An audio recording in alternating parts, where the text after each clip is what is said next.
İyulun 21-i Bakı Ağır Cinayətlər Məhkəməsində hakim Fəxri Məmmədovun sədrliyi ilə Uğur 777 Estetik Mərkəzdə yol verilən qanunsuzluqlarla bağlı başlanılan cinayət işi üzrə təqsirləndirilən Xəyalə İsmayılova, Murad Bağırov və Rəsmiyə Quliyevanın cinayət işi üzrə məhkəmə prosesi keçirilib.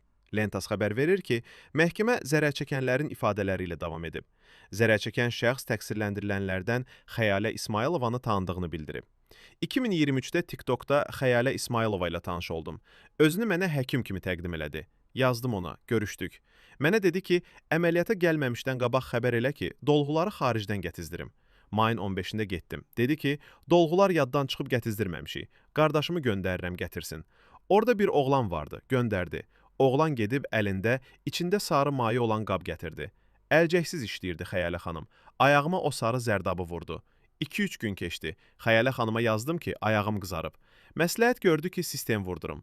Sol ayağımın iynə vurulan yerindən deşik açılmışdı. Ağrıya dözə bilmirdim. Xəyalə xanıma yazıb vəziyyətimi izah elədim. Dedi, gəl sağaldaq. Getdim. Ayağıma baxdı. Aşağı hissələrinə keydici vurdu. 2-3 ay beləcə getdim. Hər dəfə iynə vururdular. Vəziyyətim get-gedə pisləşəndə dedilər, gəl, dilğuları tamam çıxaraq. Getdim. Onu da tam çıxara bilmədilər.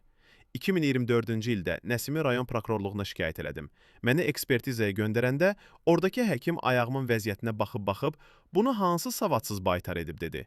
Ayağıma əməliyyat lazım idi. Xəyalə xanımdan aldım. İkinci dəfə əməliyyata 1000 manat verdim. Durumla əlaqədar müalicə prosedurlarına pul lazım idi. Səbəbkar Xəyalə xanımdır deyə təkrar ona yazdım ki, yenidən əməliyyat olmalıyam. Dedi ki, məndən bu qədər. Sonra məni hər yerdən blok atdı. Hazırda müalicələrim davam edir. Xəyalə İsmayılovadan şikayətçiyəm.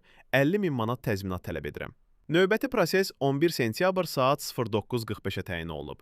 Qeyd edək ki, ötən ilin dekabrında bir qrup şəxs tərəfindən qanunsuz olaraq estetik əməliyyatların aparılması barədə mediada yayılan məlumat və video görüntülər əsasında Baş Prokurorluğun Cinayət Təqibindən Kənar İcraatlar İdarəsində araşdırma aparılıb.